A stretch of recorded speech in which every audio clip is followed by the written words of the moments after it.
Welcome everyone to Family Tree TV, located on YouTube. This was created so we can give everyone a voice, but we're using it as a platform to start telling the Cape Verdean stories in Boston because we're very different from the other cities. And if you can just go below and type which city you're from or country, really love to see where our audience, how far it's reaching. Today is our first interview with a good friend who works for the city, Isaac Yablo, who is senior advisor for the community safety in Boston.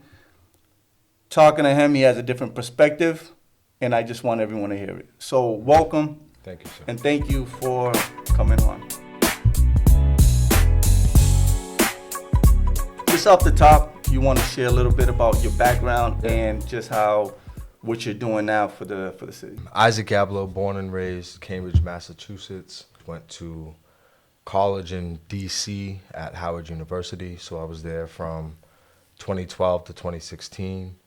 And then after that, came back to Boston to go to grad school, where I am soon to be finishing my PhD in sociology, where I focus on street culture within the Cape Verdean community. I currently work for the city of Boston, senior advisor for community safety.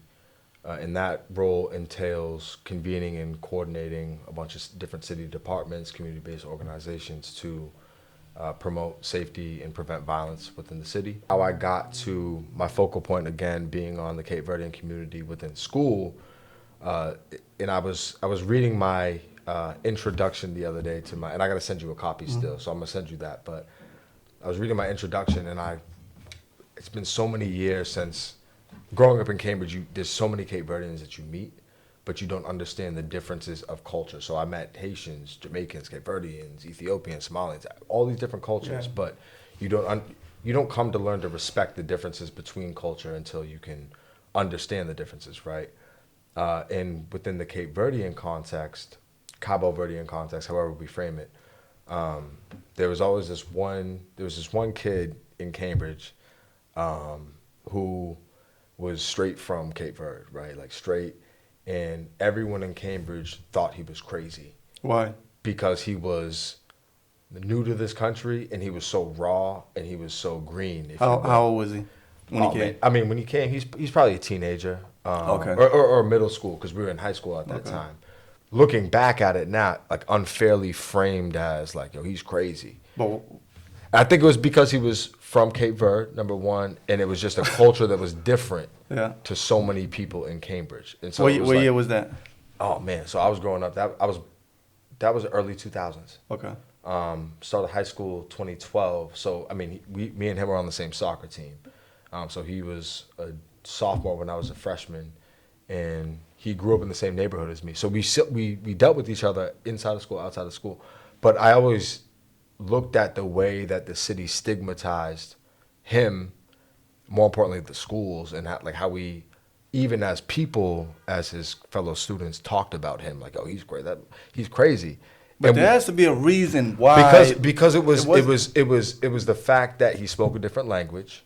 But was he in a did they play some bilingual? No. Straight English? It was straight culture that was different from the traditional culture. But I'm saying, like, when he came, he was placed at the school. Did they have bilingual for him? No. Or they just put him straight into English? No resources. That's what it was. There was no resources for the kids from Cape Verde that were coming. Yeah. There was no transition process, whether it was a bilingual class or like a after school program. There was none of that. So it was just him assimilating with a bunch of white kids whose parents are from Harvard. What about the Cape Verdean community out there? Was they? Cape Verde it's a strong community, but it's fragmented. But did they gravitate to him? Did they try to Yeah. So they all hung together, but again, it was fragmented by neighborhood, because similar to how it is out here, it was like, Dorchester, Roxbury, a lot of the Cape Verdeans come together in these two. In Cambridge, it was like you come where you can afford to come. So you have 3 Cape Verdeans in this housing development, 6 over here, 6 over here. Mm-hmm. So it was like the Cape Verdeans of Cambridge versus the Cape Verdeans of this specific neighborhood. So they came together in school, but outside of school, they go back to their specific neighborhood, and then they have to deal with the politics of that neighborhood. Mm-hmm. So it was a very interesting dynamic. But I think that's what led me into like thinking about this individual and like, dang, like we did him wrong, just the way that we talked about him and thought about him. I appreciate that though. Yeah. Because it's true. Mm-hmm. I mean, it's the reality, and that's what it wasn't only Cape Verdeans, it was the Haitians too. Mm-hmm. They caught it bad. Mm-hmm. Really, anyone that was not traditionally Americanized, they caught that stigma. Yeah. I said I'm glad you said that because we felt that back in the 80s, you know, and then our parents felt that from the 60s and 70s. Yeah. And that's what kind of transitioned us to becoming and forming our own, I don't like to use the term gang, but that's how we went down that road, right? Yeah. When you tried to get in contact with me, you went through a couple of people, right? You went through a couple of people, and then I had to have like questions for people that were trying to connect us. Yeah. Right? My question was, why? Mm-hmm. Why did you want to do the thesis on Cape Verdeans? And why do you want to talk to me? Why just the Cape Verdeans and not the African American gangs or the Haitian gangs or the black gangs? Like, why didn't you want to just deal and do the thesis on that? Yeah. Well, I think you have an amazing story. Now that I am more privy to it, it obviously started with high school and the way that we did that kid. It wasn't only him, it was a few other Cape Verdeans that were in my high school, right? And the way that we framed them as non-Cape Verdeans, so outsiders to the community and the culture.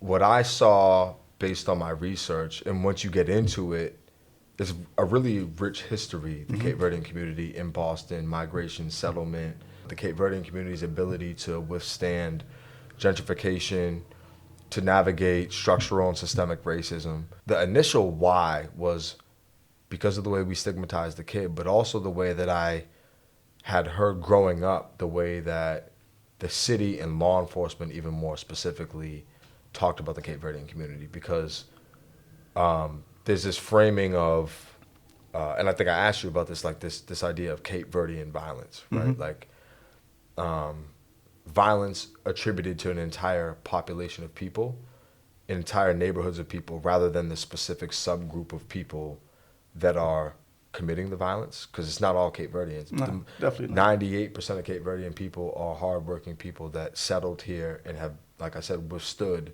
many of these structural attempts to eradicate the population, in my humble opinion, in the city.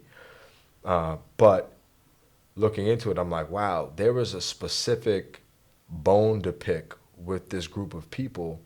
And Boston is amazing in many ways. One of the things we're amazing at is our inability to hide the hatred that we have. It's small. It's small. It's like a high school.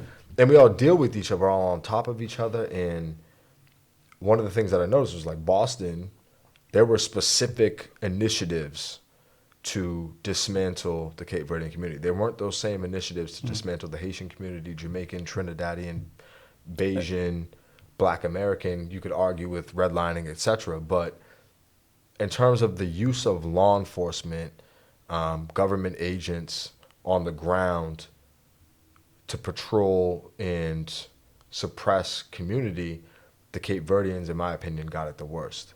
Back in the day when police, before this community policing idea. Cape Verdeans have been in America since the 1600s. Yeah, and they still trying to figure that out because, and I was at the museum. Yeah. They're still trying to get a carbon date because at that time it's either you're black or you're white. So they just discovering who was like. Well, 1860 is like one of the first years that like one of the first vessels that came over to America. On record, yeah. Exactly, right? But we anticipate it goes back way before that. But like 1860 to 1965, and then 75, post 75. But 1860 to 19, there's a book about it. I'll give you the book too, because it talks about, and they track all of the different vessels that come from Cape Verde to America in that land. So they have a history of everything.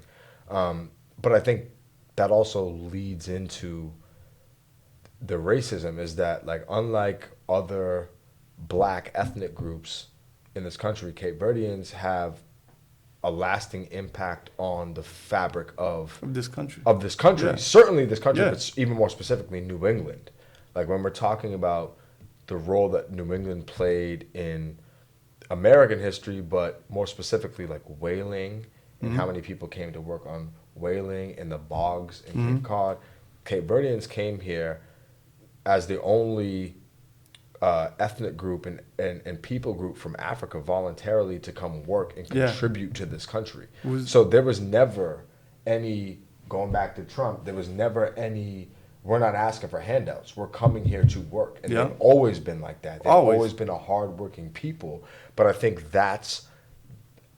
there's no other explanation other than racism for the things you're asking, because it's like, there's no reason to hate on us. No. We've come here, we contribute, we assimilate, we contribute to the economy.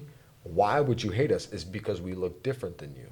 And back then it was okay. It was okay for the Boston police to run down on Cape Verdeans. On everyone. On everyone. Yeah. So like there's a rich, that's my whole thesis, is like there's a rich history here. Beyond the gang stuff and the violence, Cape Verde had the first American embassy, right? As an African nation. I didn't know that. Yeah, Cape Verde. Like the first, and I hate to even frame this like this, but it's again history. One of the first racketeering indictments for things outside of drug dealing. You know how they say with the RICO, it has to be interstate commerce. So you got to come from one side.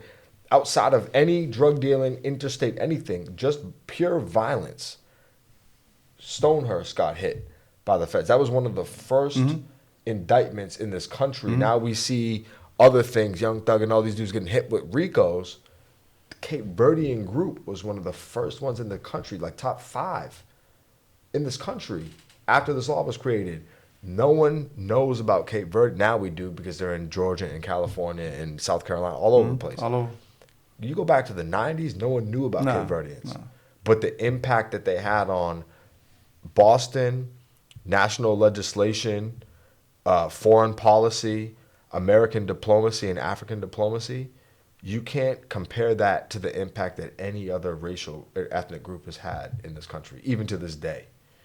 They're other than Mexico, and then you go to the whites, Germans, all them, and British and Irish, Cape Verdeans are one of the top 3 most impactful black groups that have come here. And this is part of the reason why I wanted to interview you, because if it was anyone else that wasn't in the city, that was just Joe Schmo that I was talking to, people won't believe it. Yeah, it's true. But that's why we have, as a city, we owe the Cape Verdean community, to whatever extent that we can implement it. I don't know what that looks like in practice, but like there is structural harm that we as a city, primarily through the Boston Police Department, but through other entities, cause structural, lasting, generational harm to this ethnic group, not to the gang or whatever, to the ethnic group of people. Because there's people, you got friends, you yourself have dealt with stuff that, legal or illegal,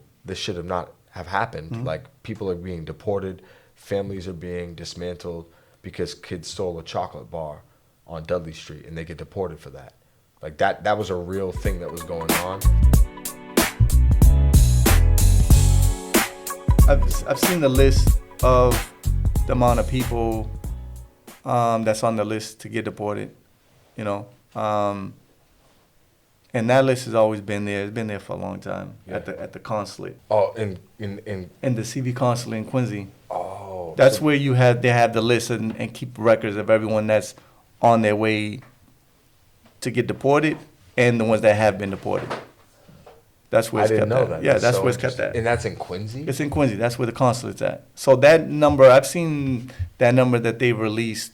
I seen it 6 years ago, because they just looking at the people that's incarcerated and the people that came out on probation or that's on parole. So they have all the lists. It's from east to west and Canada. Wow. I didn't know that. So that list is not new. And then when they're going to deport, when they release those numbers, is if they released and sent all of them back at once, it's like 340 people. it would be havoc. It would I'm cause sure. havoc if they did it all at once, like how they've been doing to Venezuela. And the framing of it here would be, if it was havoc, look at what we just deported. Mhm. This is Yeah. why you need to Yeah, you know. yeah. And I think that's the dangerous framing. And so I think, again, broadly, what we do as a city and what government does in general is we create these transnational issues. I don't know that there were, and you tell me if I'm wrong, but like organized, I hate to frame it like this, but according to the police, organized crime, organized criminal groups in Cape Verde.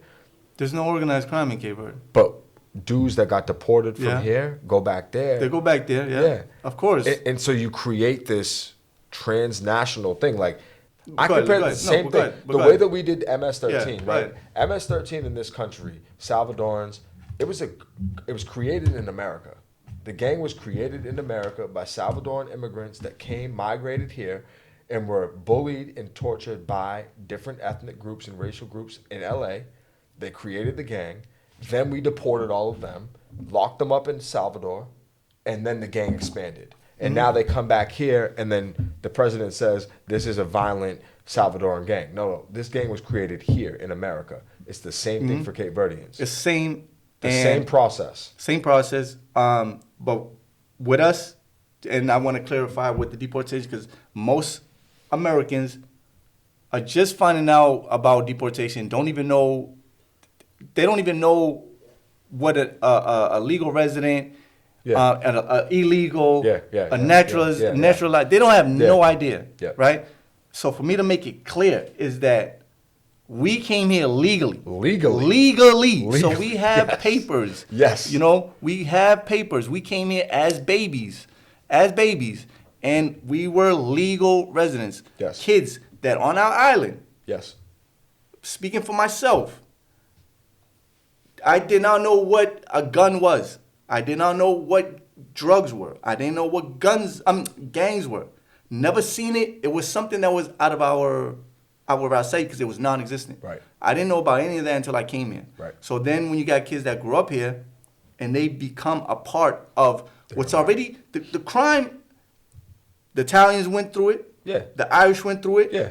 The Jamaicans went through All it. ethnic groups. We went through it. The gangsterism. So, yeah. Yeah. Because you're finding something here that you become a part of a illegal activity, Yep. right?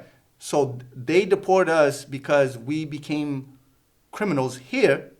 We do 1 year for weed, Yep. literally, weed. And after 1 year, if you do 1 year in jail or 1 year in probation, you're deported, Yep. and they send you back. And then now, as an adult, you don't know how to speak Creole. You don't know how to read. You don't know how to write. You're looked down upon by your family there and society there. Yep. And you're just like the people here, your parents here, send money for you to either build a house or to rent, right? And we're there in limbo. And now you're like, I gotta survive. And then you go there with the gang mentality, and mind you, like some of them did like 10 years and then got deported. So you just took someone that did 10 years in a place filled with criminals, sent them to an island, and you expect them to be reformed. Yeah, reformed, yeah. They're not. Yeah. And then you just keep doing it. It was like the first time they sent someone there was my cousin. Yep. You know, and it was in 1989. And the entire island knew about it. Because they're like, what the fuck? Like, why? Yeah. Like, damn, he's a bum. Like, why'd they send him back? Like, damn, Yeah. how bad were you over there? Yeah. You know? And he's still alive, you know, and doing well. But it was like that. He was the first one. Then maybe another year later, another one went. And then 95, it just became, or 93, it just became a wave. Yep. You know, they just sent wave after wave, and then you have all of them, you know, they're merging together. Yep. So the crime and the gang activity was shipped over. And I think that they learned that from what Fidel did to them in Cuba. It's sending them to in Florida. Florida. Yeah. You know, and they did the same thing. Yeah, but that's strategic though. And that's the harm that these massive initiatives historically in Boston have caused, is like we do, like whether it's Operation Ceasefire or like, I have data to show that while the city was bragging about reductions in violence, because violence went down, but violence in the Cape Verdean community went up. It went up, yeah. Right? So Yeah. it's like the whole city, like you look at Boston, cool. This particular community went up and it skyrocketed. So like whatever we were doing, like you said, it was the resources were not reaching a people group here. And then that, again, justifies our ability to then, well, let's go lock them all up because they're already violent. So I don't know what it is that they think that us as black men, we can't change. Well- But what's the point of having the prison system? We're supposed to be reform. Right. So if you don't believe in that it reforms, then don't call it that. Just, Well, the problem that we have too is that we didn't even touch on is like the people we're talking about that got deported, how old? 16, 17? no, 18? they were all at least 18 because they had to go to the Okay, so 18. to prison. All right, so 18, 19, 20, 21. 21, Yep. 22. Your brain don't develop till you're 25. 20. So we can go 18 to 25. That's the majority of the people you deported. Yeah. Right? That's And the so- majority. Yeah, and so you destroyed, during their most critical years, you destroyed their ability to navigate systems Yeah. because you changed from America to a country that I've never lived in. I might have been born here. I spent the first 3 months of my life here, but I'm effectively American. Mm-hmm. So what do we? That is something that, but I just think that again, Cape Verdeans being ahead of the game with many things, we still need to do a better job because there's me and I'm like I'm in prison back against the wall in the corner just fighting and saying we need to invest, we need to care. But every day there's some new reason, whether it's the feds or locally, why we shouldn't be investing in immigrant communities. And I'm like, no, we need to be investing in these people because they're the most contributory people in our culture. But if there's a way to get other people on board, because I think Liz and Ro and Isaac, even with my thesis, and Ms. and other people that are on the ground that are fighting, if there can be one centralized message to the United States, like we are speaking on behalf of Cape Verdeans from all over the place, even if the Cape Verdeans in Georgia don't experience what we experience here in Boston, we're still the same people. Mm-hmm. And we just went through something that they didn't have to go through. We went through it for them. That's the way that I look at it. So you all, as like the first generation here, what's that analogy Jay-Z gave? Like sometimes someone got to go over the hill, realize that there's dudes with a whole bunch of guns over there, and then come back across and feel like the niggas got some guns over there. You might come back with some shots in your back, but at least you can inform everyone else what they can expect. And that's the role that you all have played as like the OGs effectively. Like we went through the first wave of American racism on what they perceive to be a gang issue. And now everything that comes from that is softer because as much as, and as fucked up as America is, at least in Boston, there's attempts, it's just the word attempt, attempts to try to be better. Mm-hmm. So the way that the police policed in the 90s is different than the way that they did in the 2000s, is different than the way they did now. George Floyd hits and we get lynched publicly, and then it sets us back, but it's still way different than Curly from back in the day. You know what I mean? Yeah, like it's way different. Yeah. It's way different. Yeah, and not a lot of people know about Curly, Diaper Man, No Neck, like not too many people know what they did. Yeah. Mr. Homicide, These are crazy names for people. These are crazy names for cops. They're crazy names because we gave them them those names, and two was like they were some fucked up people. They were some fucked up people. And then if y'all listening to me, I hope y'all know that, and I hope you get every fucking piece of hell you get. You did us wrong, and now we're like to this. Yeah. Yeah. To this. And when we talked about it, you talked about it. You're like the second person I talked to. Everyone else talked about dude, right? So I'm like, all right, so there's clearly a pattern here. Yeah.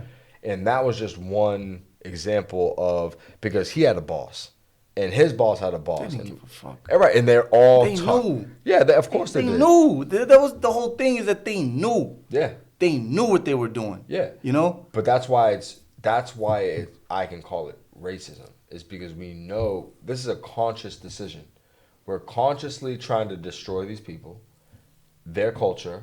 I think a part of colonialism, as we all know, is a dismantling of whatever culture existed prior to the colonizers coming in, right?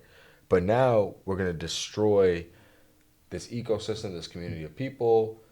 And because it was okay back in the day, we did this. Fast forward 20, 30 years, 15 years, you have people like me in the role where I'm like, no, that was wrong. And no one in my administration that I work for right now is like, yo, shut up. But I can only imagine if I worked for one of these white male mayors. You wouldn't have been there 2 days. No. You would have been fired tomorrow after this interview. I can't talk about these things. I can't talk about these things, but I can here because I'm tasked with repairing the, like, this is the stuff that causes harm in community. We want to stop violence. We have to have these conversations about how we contributed as a city. It's like, how do we say that? Like we start the fire, and then everyone, my brother over here sees the fire. Y'all see the fire. We all see it, and then they put the fire out, and they'd be like, "Yo, give me credit because I just put the fire out." And you and I be like, you just started the fucking fire. The fuck you want credit for? Yeah. You started this. You caused these issues. I'm sorry but you caused these issues, and then you solved them allegedly through your whatever solution you have, and now you're like, look at me, I just solved this issue. So I think that is the epitome of how the city of Boston has dealt with the Cape Verdean community. Is we stigmatize, criminalize, penalize, deport, and then say, oh, we solved the issue when there was never an issue in the first place. The issue was American culture. When they had the Boston Miracle, right? Yeah. And it was quiet for a little bit, but it wasn't because of the priests and the church. There wasn't none of that shit. When the violence started coming back up, it was because they started labeling it was our fault. I remember that as clear as day. 1,000. That they were blaming us. Yeah. And saying that we're making everything spike. Yeah. Instead of them looking at like, well, the resources are fading away. Yeah. Because you switch politicians so much, and the politicians don't keep the same policies, don't keep the same programming. Case in point, Trump. Right. You know, and just Right. for Trump, I'm not a fucking gang member. Just to let you know that. You know, like I'm speaking for a community, you know, and I'm an American citizen, just to let you know that shit. But they switch, and it's like, and this is why it was hard for me to deal with you when I first met you. Yeah. Because I'm like, people, when I first started doing this type of work of peace and unity amongst us, you know, within my culture, because it's the culture I'm coming from. But when I speak for peace, I'm speaking for peace across the board as all black men, period. You know, American, Haitian, Jamaicans, Cape Verdeans, like I want peace for all of us. A preacher who went on the Boston Herald and demonized us, right? And we all read it. But not only did he demonize us, he demonized our parents. The exact framing, if you don't mind, was like they're a fatherless people. Yeah. They don't care. Yeah. They're out here selling drugs, getting drunk on the corner. Yeah. And no one cares. Exactly. Yeah. And that infuriated us. 100%. The kids, it angered us, because one thing about us with my generation, even the kids here now, there's one thing that we respect our parents, and we respect our grandparents, and we was just like, our parents work and our grandparents work too fucking hard, and what we just did, or what just started, that's the beginning of the violence, right? So when we saw that, we're like, okay, now we became a target. Yep. Now we becoming like, you know, being demonized. And then everyone, like, it was like every other day, we're in the newspaper. Yep. And I strongly believe, and this is like before Brockton became populated with Cape Verdeans the way it is now, Yeah. right? There was still a lot out there, but they were not involved in the violence like Boston was. Right. When Cape Verdean was hitting the papers like every other day, it was in the papers. That's when everyone started knowing about us. Yeah.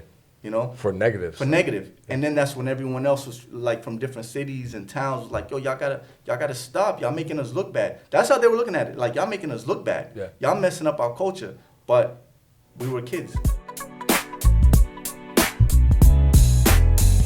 I heard about a Cape Verdean gang book, which is separate from the other gang books. Yeah. And for people that don't know what the gang books is, like when you get stopped, they'll take down your information and they put you and label you as a gang member for such and such neighborhood. When the police pull up on you on your block, they associate you with that gang. They put your name. That information gets shared with the FBI.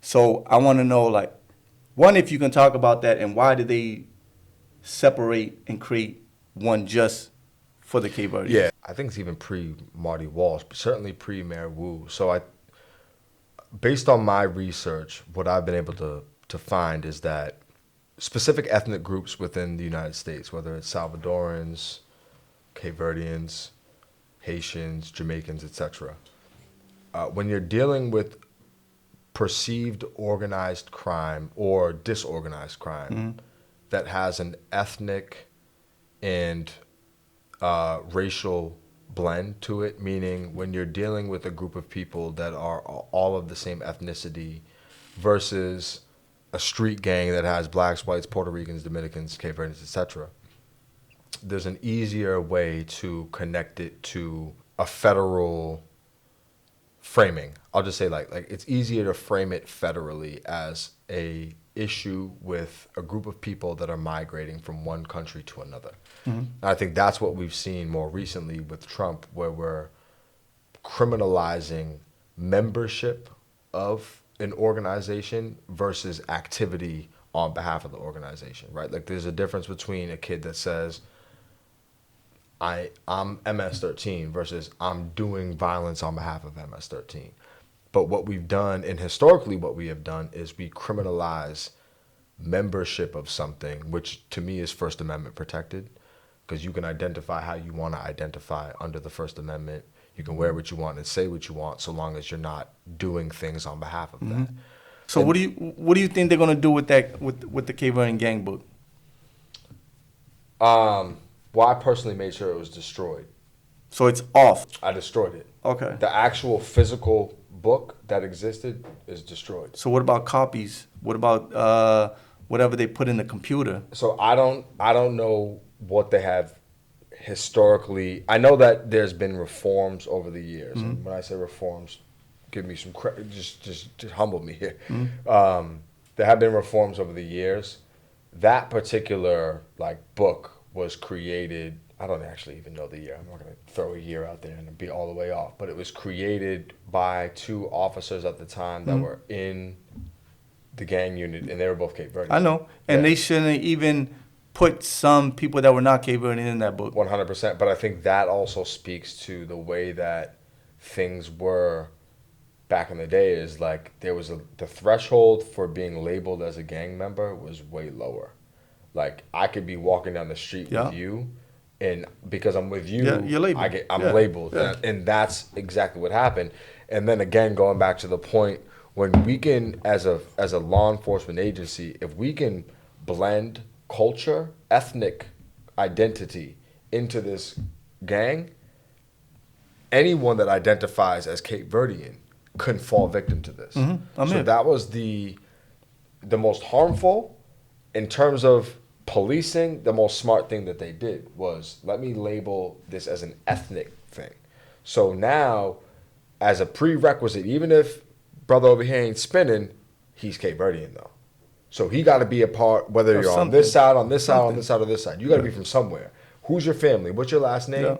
Okay, bet you're over here. So, and that was, again, unique to Cape Verdean. That was not Haitians, Dominican. That was Cape Verdean. Yeah, and again, I see, the Haitians got Mattapan and into Milton on Smash as far as home ownership. Yeah. But then how come you didn't Even the Haitian gang that they focus on right now, right? Like, it ain't, we don't call it Haitian violence. We don't say Haitian violence. Like, we don't say that. Back in the 80s, early 90s, early 2000s, it was a law enforcement centric world. Like, where what they say, we have the crime bill, we have other things, we have waves of crime in this country, early 90s, early 2000s, where you saw spikes of crime. And typically what people do is they say, crime is happening, we need cops. And we trust the cops. The city at that time, me being a kid, the police was just as racist and corrupt at that time from me seeing it and witnessing, where if there was any crime in our neighborhood, you can call them, they don't show up. They're not going to show them, yeah. If you were hurting, the ambulance didn't show up. If you needed a ride, the cabs don't show up. The kids that our parents had, me included, were the first born out of our freedom. This year will be our 50 years of independence. Yeah. We were the first kids born from a revolution, from our parents fighting, most of our parents fighting for freedom. Yep. And now you bringing us here to this strange land. Yep. You can understand how those kids will kind of be rebellious. And now we're witnessing like our parents going through something, and now we're going through the violence and being picked on, and our parents are being, They're straightforward and just saying, go to school, come home, and that's it. Yep. That's all they kept telling us. But between home and school, there's the getting robbed, getting beat up, being called names, and then having to travel and coming back home. Yep. And when you take those kids and they start to form their bond, they're gonna rebel. Yeah. Like that's natural. It's gonna be natural. It's either it's a fight or flight, and where we're gonna flight to. Yep. We're in a little pocket. Yep. So that's my whole argument with my thesis, is that it's not that, because it's easy in America to be like, oh, the Dominicans or Cape Verdeans, Haitians, they're violent people because they fought for literally fought for their freedom recently. Not in the case of Haiti, but like Cabo Verde, Sudan, even more recently, right? Yeah. Like, so y'all are the products of a revolution, and you're coming to a country that is completely different. It's a different culture, but you're still a product of revolution. So my thesis is saying that there's actually a process by which kids become gang involved, street involved. It's not like they just wake up. It's not that they're inherently violent. Yeah. It's high level, macro historical, macro structural, racism, settlement, migration, what you're leaving Cabo Verde from, whether it's drought or whatever, and you're coming to America. Then you settle here. You deal with family settlement here in a neighborhood, in a community that is anti-black and even more anti-immigrant, right? And then it's already, you have black people that are against you and we don't consider you black. Then you go to school, and there's a cultural difference between home life and school life, right? Because you deal with that. Your parents are working 2 jobs. You don't see them very often. You go to school. You get picked on and bullied in school because you're different. You get put in bilingual classes, so it's like legal segregation, right? Then you stop going to school, you're in the streets, then you start dealing with law enforcement. Law enforcement picks on you and targets you because you're different, because we don't know if you're Puerto Rican, Dominican, black, white, we don't know. I've seen crazy police reports where you see this Cape Verdean, last name De Vega, one last name Rodriguez, both Cape Verdean. One gets labeled as white Hispanic, one gets labeled as black non-Hispanic. Yeah. And we don't understand, as Americans, we don't understand the difference in culture and diversity, because we're all literally black and white binary. This or this. You male, female, black, white, immigrant, non-immigrant. Cape Verdeans are a blended people. And that made us pick. Yeah. It made us pick which group to belong to, because if you could pass for white, I'm talking about 18. My great grandfather came here 1899. Yeah. So like, and he found Cape Verde said, so if they were white and looked white, they're gonna assimilate with Portuguese. And like you told me, they got a Portuguese passport. Yeah. They were trained in the language. It was colonized by Portugal. So there's benefits to identifying with being Portuguese, especially when you're in the South Coast, Fall River, New Bedford, where there's a lot of Portuguese people, right? But when you come to Boston post freedom, And post-destruction of the colonizers, you come here and you settle in Boston, Roxbury, Dorchester, where it's already a black community. You're dealing with white flight. You're dealing with all the fires that happen on Dudley Street in the corridors and buying up that property. In that settlement process, you have to factor that in when we're talking about how did Cape Verdeans end up even in the streets.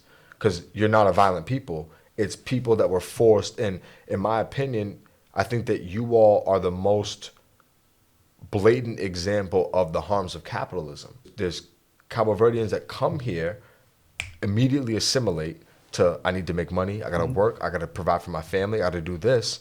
But we don't see the downsides of that capitalistic mindset, which means I'm not supervising my kids. I don't have control over what they do on the day to day. So when I'm working and I'm providing for my household, my household's clean, groceries, my kid's in the street though. And there's no connection to any social service entity other than other Cape Verdeans. And y'all all live on the same block. And at that time, again, the families were not to blame, and it was a different time from the kids now. Yep. Right? Yeah. And I would think that things would change so much by now, right, with the way that they even view our problem, but they still deem us as a violent group, right? And 100%. So, I get emails about, it was the raid 4 years ago, 5 years ago. They're all coming home. What are we doing? I had a meeting, and I won't say their name, but I had a meeting with a respected government official that was like basically like, I'm afraid because there's a bunch of dudes from the Cape Verdean community that are coming home this summer, and I'm afraid it's going to go up. I'd be a fool to ignore the possibilities of what could happen based on history, but I'm not automatically thinking that just because. Remember, we're not talking about a gang. Like the language is never, dude from this gang is coming home. It's he's from the Cape Verdean community. You know what I mean? And he's coming home. We're working right now, right, within our community here. A few of us from different neighborhoods, right? And I think one thing my wife, she tells me to watch the way I say, like, from feuding neighborhoods, all of us. But I'm like, I'm their older brother at this point, So they're part of me. They're my family, my friends, So when I say we, I'm talking about we as a people. And if I have a leverage within every feud and Cape Verde neighborhood, I'm going to use that leverage to speak unity and peace, right? Which is why we created this podcast, right? I'm going to use that leverage. But amongst us here, there's a couple of us from different neighborhoods, not everyone, because everyone doesn't like the term that we're trying to heal.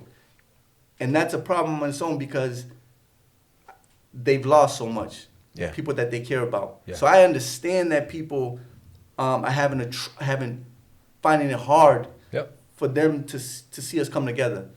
But what I like to tell them is that we're trying to prevent you from getting deported, from getting killed, from going to prison, and we're trying to prevent your child from going through what you went through, right? So we have us here. Then we have the ones that's in prison that's together now. Then on the islands, we have a couple of islands that the brothers are working together. We don't want to name it. We don't want to name it because if we name it, we know that they're going to try to destroy it. And if you can't be labeled something, you don't know how to attack it. Right? Yeah. Like to your point, there's no way for us in this country to come together and advance ourselves as a group because the second we call it a group, it becomes criminal. What I'm trying to get us here to do is like come together and just put in money together to make sure that our friends and family that's doing life have money to eat. Can we at least start looking at what the islands need, the ones that got deported? Can we start looking at like putting our money together, raising our money, building something for them, or at least let's send them a couple $100 and let them distribute it so the weight is off of our parents, but also for the ones that's here to realize like the ones that's in prison are doing life because of some of us. The ones that got deported because of us. The ones that are dead, some of them died because of us. Yeah. So we should take on that weight. In 2003, when I met that brother right there, Yep. right, and his aunt here, right, we had something going on, right?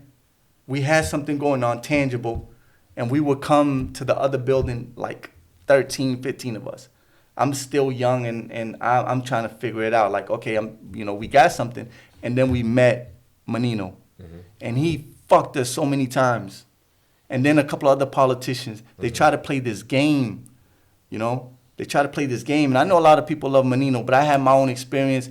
And they played this game with us that it got frozen in my mind. And it was like pigeon crumbs. Yeah. You know what I'm saying? Yeah. And I'm like, yo, we're smart. Especially street dudes are very smart. We know when we're being played. Very much so. You know what I'm saying? And we were getting played. We was getting they were playing this game. And then because it never came to fruition, we broke apart again. Yep.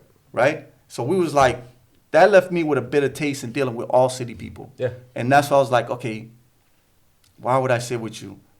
But people was vouching for you. I was like, okay, he's different. But the main thing was that you was a black man trying to get your PhD. And I was like, yo, you know what? Enough said. Yeah. Enough said. Like, it wasn't even going past that. I wasn't even viewing you as someone from the city. Yeah. Because when it comes for them giving me money, it's like, hold on. So even when you're saying like, how can we help those people? Well, if you want to help the ones that got their own organization going on. Right. But what we're trying to do and what I try to install in us is that, listen, we're a very proud group of people, but we have unlimited fucking resources within us. Like, I seen our parents spend $20,000, $50,000, $100,000 between lawyers Yeah. and bail and even relocating people. And I'm like, I don't want them to spend that money on those type of issues. I want all of us to come together to start, like, how do we, like, and I'm talking about all of us. How do we come together to become a voice to use when it comes to politics? To speak when it's local politics or national politics? How do we come together to be like, let's invest in our country? Yeah. Because we have foreign investments going on there now, but it's like, how do we come together to invest and get that mistrust out of our way? The mistrust that was created here amongst us. Justified. It wasn't like when our parents were coming here, their bond was like this. It was unbreakable. And then slowly mistrust. But I feel like that's what we're talking about too, is like that's the cause that America has when you're in this capitalistic nature where solidarity as a group is not, it's almost frowned upon. It's criminalized. That's what we're talking about. It's criminalized. Solidarity as a group, as an ethnic group, in many ways is criminalized, even if it's not inherently criminal activity. And I think that is what, again, the difference between Cape Verdeans, Dominicans, Haitians, Jamaicans, Mexicans, all these other ethnic groups, is that every other ethnic group is found in, like, you could probably find a Puerto Rican in every 50 state. Mm-hmm. Going back to the 70s, 80s, and 90s, you find Cape Verdeans in 5 states, which is New England. 70s and 80s, especially 80s, because I'm at here 80s. Because you posted. It was Pawtucket, New Bedford, the Cape, especially Wareham, and there was, from what I was told, a couple in New York. Mm-hmm. Like just regional. In Connecticut. In Connecticut. Okay. Connecticut. Regional to this. It's regional. It's a regional ethnic Mm-hmm. group, right? Like if you went to Portland, Oregon, to this day, I was watching an interview. I didn't know Amber Rose was Cape Verdean. Yeah. Y'all knew She's that? half. Yeah. Y'all knew that. All right, y'all knew that because y'all Cape Verdean. Yeah. But she talking about she's Cape Verdean. I'm like, okay, I didn't know that, and I know what that is. But the people, well, what's that? Yeah. I think I say that to say what's special about the Cape Verdean influence in in Boston is that it is such a local influence. Like, if you're from New England, you definitely know what a Cape Verdean is. Yeah. If you're from Omaha, Nebraska, you probably have no idea. But if you ask a Boston person, if I'm from Omaha and I ask this good brother right here, yo, what's up? He would look at me crazy. Like, Yeah. it's impossible to not know about the impact of Cape Verdeans on this region. And the impact is 100% positive, well, 98% positive, and then that 2% of negativity needs to be looked at, not because we want to focus on the negative, but we need to look at how do we get to this point here, where it's a group of people that are indigenous almost to this region. Yeah. And this is the wealthiest, most liberal, left-leaning region, but we still did this to a group of people. So imagine what's going on elsewhere. The story, the impact, again, the history, the culture, the food, the amazing music, the impact on policy, law enforcement, government day to day, because now we have Cape Verdeans that are represented in all aspects of government.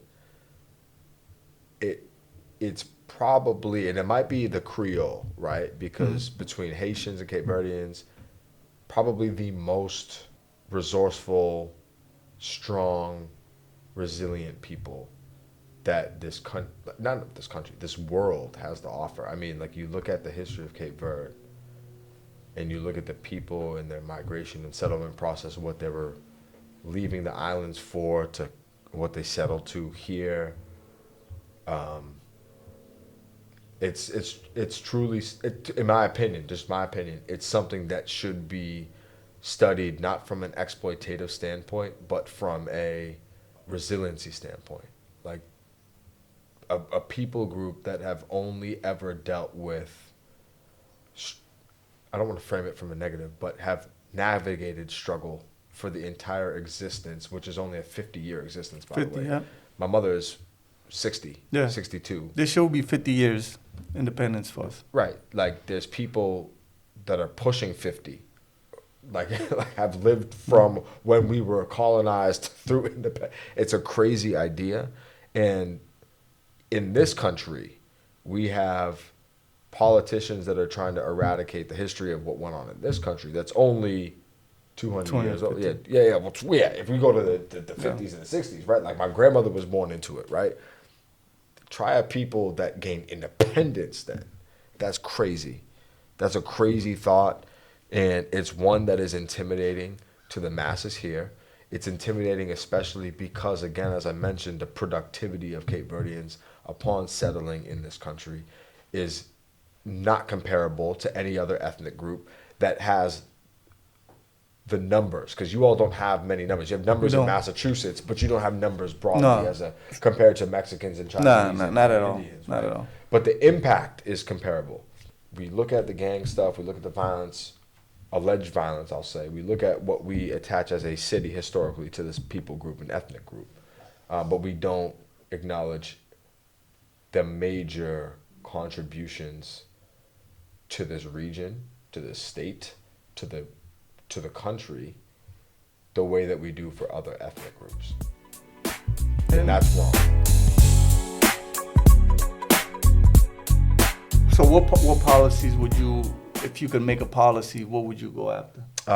Regarding the Cape Verdean community? For Cape Verdeans, for African Americans, for, people of color, like, if I mean, because you're in office, and I look at everyone. If you're in office, you're there to serve everyone, right? So if you have any policy towards anything that's going on, where you know about the harm that's been done through the media, through the politics, through the police, like, if you could put in policy to kind of change things and make it easier. Well, I'm big on, like, and this is gonna sound like wild, and I don't know that this is like a I would put this bill in place to whatever. The main thing for me is the again, the repairing of the harm. So, like, families that I would put a policy in place that says that families of those that we have deported as a city should be entitled to X, Y, and Z resource. Or if we have any, like, we have these sister cities, right? I don't know that Boston is a sister city with anyone in Cape Verde, but, like, they go back there a lot. Yeah, they go back there a lot because they were sending the police, Right. So to train the police there on how to deal with the gangs there because they're Americanized and So- they were like that's a policy I'd change. Like there needs to be no contact between local law enforcement in the United States and Cape Verde about how to address because it's different content. That's one easy policy. Eradicate any structured conversation about suppression of individuals that are from the United States that were deported. That needs to stop. But more specifically, it's focusing on the families. And there's, I don't know where the data lies. Might be the DA, it might be the feds, might be the Boston police. There is some way to quantify how many people we deported, whether it was illegally or legally. For whatever reason we deported this family with the goal of repairing harm. After we quantify that, figure out specific investments into each family, whether that is an investment that's focused on bringing someone back from the islands. if the city, the state, the country want to do anything, they need to bring back some of those guys that were deported. Some of the ones that were deported, and this is one of the brothers that on the island. His name is Manny, right? He said, if they change the law that a minor convicted of murder cannot do life because his mentality wasn't fully developed. He was like, what about us that got deported when we committed a crime when we was 18, 19, and got deported? You know, if they want to make any type of amends, they need to put a bill, and this is his idea again, put in a bill to let some of them come back. Because some of them been there for 10 years, 20 years, 15 years. They've been there.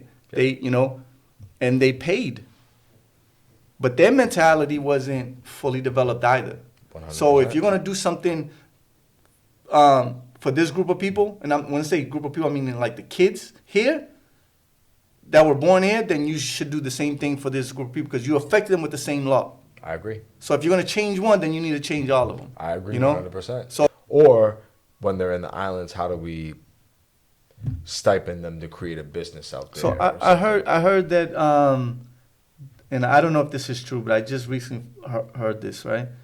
That when you are deported, that they give the country an X amount of dollars for that individual to kind of like resettle. I don't know how true that is.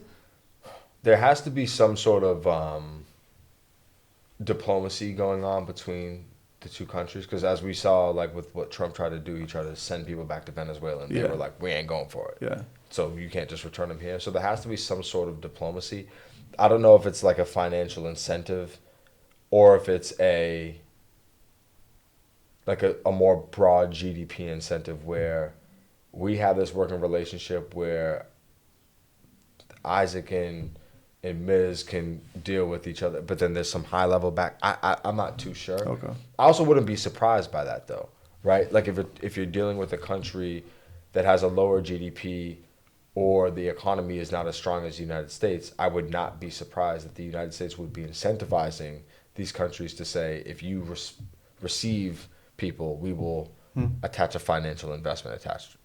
So I know State Rep Liz Miranda, she goes back there and does work with the government there, and she does meet with the people that got deported. Romilda goes back and works with the people that's deported and tries to create policy or helps the government down there with policy. But I think Roe's special though. I mean, they both are special because I think the role of a politician is extremely important. Yeah. And the role of someone like Roe, who's on the ground in the trenches dealing with the people, is also equally as important. It is. Yeah. The Cape Verdean Museum in Falmouth also goes back with support, and they deal with the politicians there. Everyone is kind of trying to tackle it at the same time, and to give credit to the ones that's deported there, some of them now are trying to work together and diffusing issues, That's dope. because the kids there look up to the ones that got deported, so they're using their strength or their reputation to diffuse issues. But what they've been asking is for a center. There's no centers. There's no Boys and Girls Club Out there. So what they want is a center where the kids can go, but they'll also, what they want to do is create like a street team, like a Like a street worker program. like a street worker program, yeah. right? A street worker program, because they're doing it on their own now, Right. right? They're trying to do that, but one of the things that we're looking at is that when a kid is going to come here, they will go there, and the guys there will talk to them and give them the heads up on what they're going to encounter when they get here. Yep. Then when they get here, we would pick them up. Yep. We would mentor them here. Yep. We would kind of like Do the transition. do the transition. Yeah. And then they can, as they're going to school or having things being thrown at them, they could be like, I already knew about this. Yep. You know? But that prep, if the government there or the state reps here want to help with that. You know? Because the government there will give you land if you're going to build something productive. So what would be your message to the kids out there right now? If I was to leave anyone with anything about the community, like you asked, like what do you tell the kids? I think that this is one of the most beautiful, resilient people groups, and because of your strength, tenacity, and resiliency, you get targeted. Period. All right. Yeah, I think that Cape Verdean youth don't have the luxury of having a safety net that white youth from the North End or from Charlestown or from Southie have. They don't have that luxury because if you're not an immigrant, your parents are immigrants. If you are not bilingual, your parents are bilingual or only Creole speaking. So there's a lot of life becomes serious at age 10. I believe it was like 10, 11 for you, right? Like For me? Yeah. Man, I don't know what peace is. Yeah. Because it was just fucked up as soon as I stepped out of the car. Right. So it's like you. And I was 6. 6. And then like we'll say 9, 10 for like the average kid of color in Boston. Cape Verdean kids specifically, you don't have the luxury of fucking up and thinking that shit's going to be sweet for you. Because it could mean your parents get deported. It could mean that you get deported. Mm-hmm. It could mean that you end up in jail. It could mean that you end up on some shit list because of your race. And we say it's all because this person robbed this person. No, it's because they're Cape Verdean. Because the kid in the North End did the same thing and we didn't talk about it. Didn't do shit. Right. One day, I hope that the city of Boston actually acknowledges the history of Cape Verdeans in the community and highlights and elevates the beauty of the culture, their investment to the city of Boston. I'm black, and I consider myself African. Yeah. And no hate on the other ones, but I think with us, we do own. But a lot of us migrated out because we couldn't afford, right? But that's the ones that were buying. But before it was like buying, a lot left because of the violence. Yeah. Because it was just too painful Yeah. to live it. Like some now, we just had a funeral for one of our friends that passed away from natural causes. And my condolences to Chilu's family. And there were some people, he was loved by a lot of people, right? But there were some people, even his own family members, that moved away just because they want to be in peace, Yeah. right? Yeah. They couldn't come to the funeral because they're like, I want to say my goodbyes, but I don't want to run into anyone. Yeah.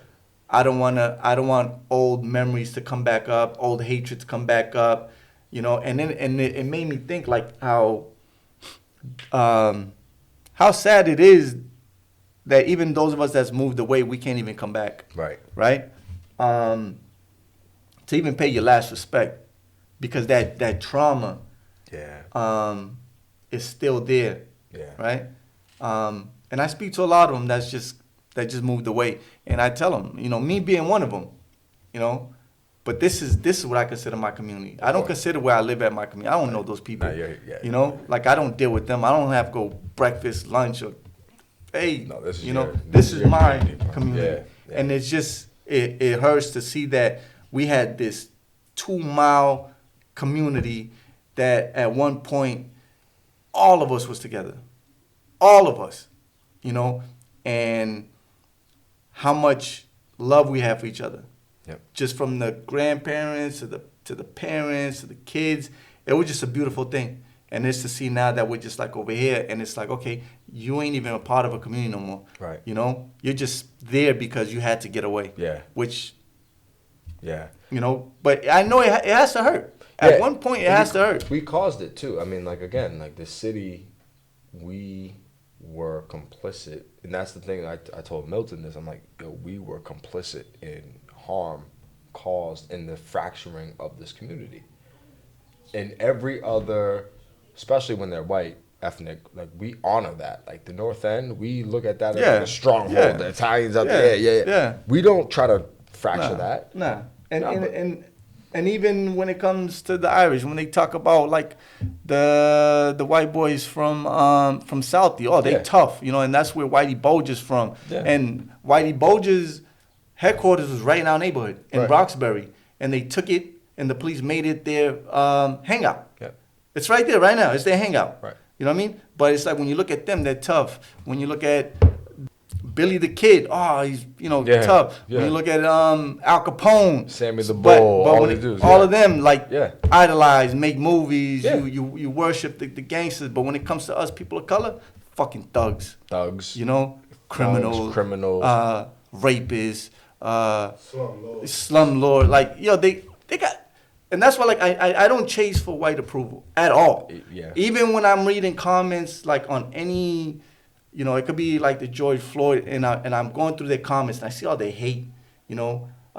Even with the kid that just, that's out on bail right now, that stabbed the white kid. Yeah. I read all the Texas, comments. yeah. I won't even entertain it because I don't fucking care. I don't care how you view us.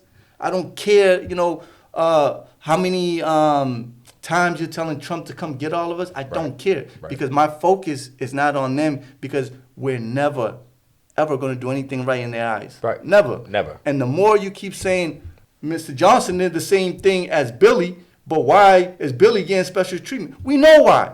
So why are you even focused on wasting your energy into saying and asking questions of why? Why not just say, you know what? Let's just do our thing to help Mr. Johnson out. Well, let me ask you this, right? Like, because I think it's the same thing for how Boston treats Cape Verdeans. It's like, we know why Boston did everything to Cape Verde. We know why. It's because of racism. I guess the question really is, how do you even still have confidence in this community when, in my opinion, many aspects of the community turned on Cape Verdeans despite the positive contributions that they made? But that's why, like, I don't consider, you know, or want help from anyone outside, and I keep bringing it back to us having our own way, space, our own resources. Yeah. You know, we always we're welcoming people. We'll welcome people into any atmosphere, right? But for me, I just believe that we're capable of using our own resources to do anything we want. Yeah. And because, like, I know, you know, how they view us and how they might harm us if we let them try to contribute is what makes me afraid of, like, let's get their help. You know, the government could give us a grant right now, and we use the grant, and they say misappropriation of government funds and lock all of us up. Yeah. So it's like, you know, I've seen through history. Yeah. You give a blanket to the Indians and they kills them. Yeah. Because of germs. Yeah. You know what I'm saying? Yeah. So I'm like, no, like, look, we're our own race. We know how determined we are, and I only need them. You know, I only need them. Do you think? Can I ask? Is that because of the trauma and the suffering that was inflicted by the government on Black people, or was it specifically the Cape Verdeans? No, on Black. I saw throughout history, man. Like, even when we used to sit in class as a little kid, and every February, here they come with Mississippi and the beatings and the dogs and the lynching, and it's like, every year, and that made us, for me, Me too. it put fear of white people, Yeah. And when I got older, I started seeing, like, did you do that to me on purpose? You know what I mean? Did you program that into me instead of showing me all of the powerful black people that contributed to this world, to this country? Like, did you not want me to be, to see that and have empowerment?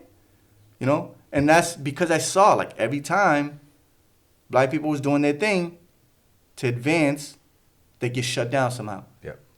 We get hit. We get hit. Yeah. And you can go from Tulsa, you can go from Philly. every Philly, you can go, what's the town, Rosewood, you can go from every leader, you can go, especially from the 60s that they killed, assassinating like crazy. Yeah. Assassinating like crazy. Yeah. From Fred Hampton to MLK to Martin to the Black Panthers, cutting them out, like wiping every advance, try to time, and then you say, why can't y'all pull yourselves up by your bootstraps, right? So it's not that we are loving people across the board. It's just that we're not allowed, to advance. Yep. And I look at us black people here in America like I look at African countries. Yeah. They'll never allow the African countries to unite and become a United States of Africa. Never. Because it would be too powerful. That would never happen. They would never allow us here Right. to become one because of fear. Unnecessary fear. That gave me fear of dealing with the government and asking for a handout. Yeah. Yeah. Then I had my own experience, like I said, with Menino and a couple of politicians and Clementina. That just codified it. That's solidified. Like, yo, y'all, and it was like, give us your name. Nah, give us your name and your number. Nope. Yeah. Nope. You can't get none of that. Right. If you're gonna help us, help us. And then they gave us a list of properties so we can have our own place under the Peace Institute. We said it could go underneath her. So like that, it doesn't show that we're doing anything because we're still kids, but it can go to her and she'll give us a space. Right. And everything, it was like, here's that crumb. And every time we picked the house, no. Okay. Anything else on this list? How about that one? No. How about this one? No. After the third or fourth time, I said, yo, I see your game. I'm not playing this no more. Yeah. And then I look at our neighborhood now, because every land that we picked, every empty building that we picked, they said no for X, Y, and Z reasons. And now I look at our neighborhood. Condos. It's all condos. Yeah. So I knew from 20 years ago, surprised. You had plans to develop our community and boot us out, or at least try to boot us out. And I'm asking one last question. Where do you see yourself going in politics in the next couple of years? Do you even want to be in politics in the next few years? I don't know. Yeah. Right. I think I'm going to stay in my role. I'm in my role. I'm committed to serving the constituents of Boston. I would like to be in a role where I have a direct ability to allocate funding towards specific initiatives that I feel are effective and productive. I need to figure out how to navigate working in a government entity and not uphold systems of oppression that are caused by government. So like, I don't know how long I'll be in government. I'm committed to my boss and to my job now, but I don't know how long that will be. And then after that, I know that I'll be in public service because I care about people, but will it be at the oversight of a government? Probably not. It'll probably be something that I'm just doing on the ground. I also want to write a book on my thesis. And so it's like a 2-part book on the socialization of Cape Verdean youth in this country. That's part 1. And then part 2 would be the gang dynamics, not going into the history of who shot who, but more about perceived problem that the city, so describing how the city viewed it or viewed dealt it. with it. Yes, exactly. Describing how the city framed this issue and then how the city responded to it. And then showing how, like I said earlier, it's like starting a fire and then celebrating when you put it out. Like we framed this issue, we caused this issue, and then we addressed it, and then we bragged about our success. And so I'm trying to tell that whole story of how, from as small as stories and interactions with Curly, because you're not the only one that told me about Curly. Yeah. Everyone told me about Curly.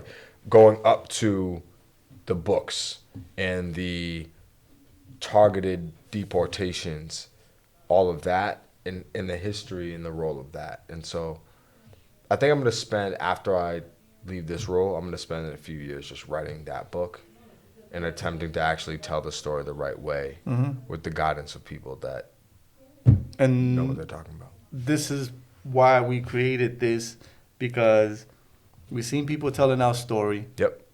profiting. We've seen people tell our story and fuck it up and cause more problems from doing it. And we see people just on YouTube telling our stories without even stepping foot In the hood. in the hood. That's You know? also so when I first started, like my first idea for the story was to talk about the history of the gangs in the community. And then upon talking to you and talking to other people, exactly what you just said, I realized, I'm like, oh, this hasn't been told No, by. at all. So I can't, I mean I could, and it would be extremely exploitative and harmful and everything you just said, but I can't be the one to talk about.